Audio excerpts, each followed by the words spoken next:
Gentlemen, today I'm going to be addressing one of the main issues that plagues men. The inability to iron a shirt. The fact of the matter is that there are still tons and tons of guys who don't have a clue how to iron. Either they're wearing really disgustingly creased clothes every day, or they just rely on their girlfriend or wife to do it for them. So, in order to help you prepare for when she's not there, I want to teach you guys how to properly iron a shirt. And I'm actually using a dead cheap shirt as an example, F&F. I think that's Tesco's home brand, to show that you can do this with any shirt. And this is also great for you guys who are a bit financially stricken, and that is me included, fellas. I can't afford to be taking my clothes to be ironed at a specific place. I'm sure that there's also plenty of different ways that people would recommend the proper way to iron a shirt is, but I'm going to be teaching you guys what I think is the simplest way, easiest way, fastest and most effective in my opinion.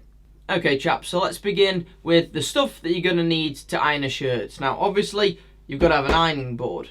You've also got to get a reasonably decent iron, and I say reasonably decent just because the crap ones tend to leave residue on your clothes. And also, make sure this thing has actually got some water in it, because I've seen it far too many times, students especially, just burning holes in their clothes because they haven't put any water in this thing. Pretty much every iron is going to have a scale showing the minimum going up to the maximum amount of water that this thing can hold. And you can either fill up an iron from a tap, or you can use one of these little things here, filled with water. It's like a little beaker with a spout on the end, and you can just pour it in, and you can use this thing whilst you're ironing as well, which is why it's really useful. Now comes one of the most important parts. You've got to set the temperature of the iron, and you've got to set it to a certain level that's appropriate for the type of clothing that you're going to be ironing. You'll see on most clothing labels that they actually have a series of symbols on, and you'll see in this case there's an iron symbol with one dot in the middle, and what that essentially means is on your iron you've got to adjust it to suit. You'll see on this iron in question, on the dial here, it's actually got a series. You can see there's the 3 dots, 2 dots and 1 dot. So in this case I've got to get it sort of around the 1 dot, maybe a teeny bit over that 1 dot. The arrow's just pointing there towards it. Alright then, so you'll hear that the iron is starting to heat up. And while that's happening, make sure if you've got a collar that comes with collar stays, this one doesn't, but premium collars will probably come with collar stays, I would recommend taking them out, because if you leave these peckers in, they're either going to melt if they're of a low quality, or they're going to deform. Place your hanger in a nearby location, so once we're done we can hang it straight up. When it comes to ironing, the best places to start are around the collar area and the cuffs and sleeves, because if you leave these things to last, when you start to do them, the rest that you've already ironed becomes really creased and you've got to start again. Now you can iron inside out, which is what I'm going to recommend in this video. Sometimes with certain materials and items it doesn't matter, but in this circumstance I'm going to iron it inside out to make sure that you don't get that shiny surface. Now most irons come with like a little water gun that you can just spray a little bit of water onto the item with. I'd recommend doing this if the item has been dry for a while, but I'd also recommend actually ironing an item as soon as possible after you've finished washing it and let it just dry naturally. This means that there'll still be a little bit of water in the fibre and it will iron much more easily. But let's get on with this. So you go just straight across with this, straight the way down, all the way across the collar, get it nice and flat. And then what I often will do is just fold it over and then just iron it when it's been folded as well, because otherwise your collar will stay stuck up and you'll look like an idiot. While we're around the collar area, let's just cover the shoulders as well. So this is where the end of the ironing board really comes into its own, because you can wrap stuff around it really easily. So in this circumstance, I'm going to wrap the shoulder area around here, meaning that I can iron straight onto here. Give it a little bit of a spray again, and get straight in there with the iron. And then I'll just flip it over and do the same on the other shoulder there. Giving it a little bit of a spray, and just doing the same again on that shoulder.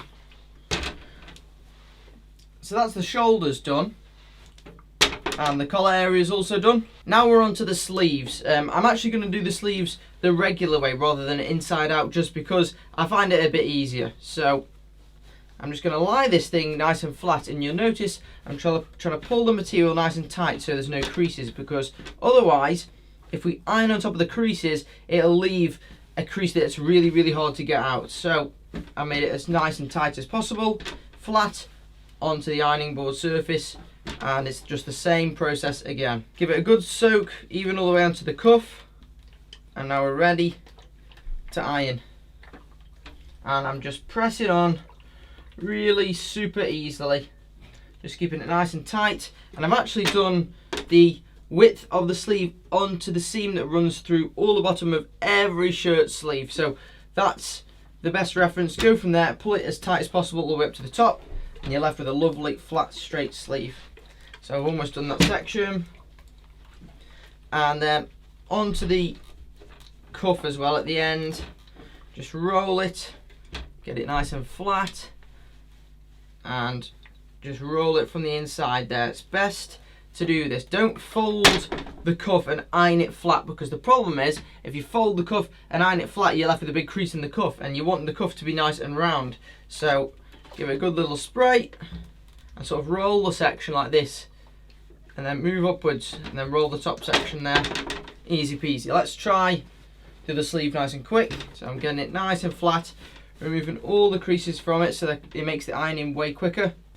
And we'll give it another spray right onto the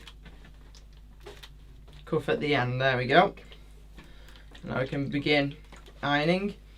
I mean, it's up to you as well. If you want to iron right up to the end there and get a really flat crease which will leave a line down the sleeve, if you want that look, then go for it. I don't tend to do that much. I tend to just go about 1 centimetre away from the edge so as to not leave the line, but it's really up to you. Again, making sure that I'm not folding the cuff, I'm just opening it up with my hands and doing each section, there we go, to leave a nice round finish. So that's the sleeves and the collar and the cuffs done, the trickiest parts. Now it's on to the easy stuff, chaps. This is why we do them bits first, because otherwise if we did them last, the sections we're doing now would be really, really badly creased. For the sake of this, I'm just going to leave the rest of it the regular way as opposed to inside out, just so that you guys can see more easily which section I'm doing. But usually I recommend doing these inside out, just like your trousers. So I've soaked that section of the torso. I've gone for the right section of the torso first, and again I've just sprayed it. I've used the edge of the ironing board, you can see here. The rest of the material's falling below the ironing board here, and then get in between them buttons as well. You can't leave that central piece just dead creasy, because that'll look even worse. And then I'm getting that edge just on the side of the ironing board as well, just to do that bit that we couldn't quite reach in the previous one. There we go. Now we'll do the opposite side, which is just the left hand side of the torso. Give it a good soak again with the iron. And get right in there, right up to the corners. And with the torso you can go right up to the edge, unlike the sleeves where the material's folding on itself. But here it's just one piece by itself. Making sure I just get rid of every last crease there. You can top up, spray a little bit more if you need to, if you've got an area where it's really creased. And now we're on to the back part of the shirt. So with this one, you can sort of wrap it round the whole lining board. There we go. So there's a bit dangling across the front, the other side of the torso is dangling across the back. Now you've got to split this one into 2 halves. So I'm going to do the right hand side first, and then I'll just move it a bit and do the other side. Super easy stuff here, fellas. I'm surprised that people actually pay to get the stuff ironed, because it's that easy and it doesn't take that long once you've had the practice. Okay, that's that side done. And I've just moved it around a little bit more, so now I can look at the other side of the back. There we go. Give it a good spray again. But like I say, with some items, if they've recently been washed and they're still a tiny bit damp, you won't have to spray it like that. It should iron really much more smoothly. Now just finishing off this side. And right down to the bottom. Watch out, make sure that this section at the bottom here isn't folded on itself, because often I'll see guys where either they've ironed it or the wife's ironed it and the bottom bit is folded up. So make sure It's nice and flat, go right down to the bottom.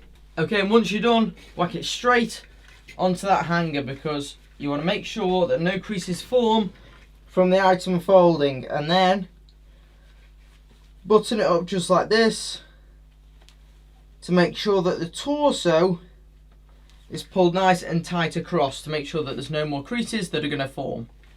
And you can see here that there's a massive difference now, much cleaner. You don't look like a wrinkled grandma.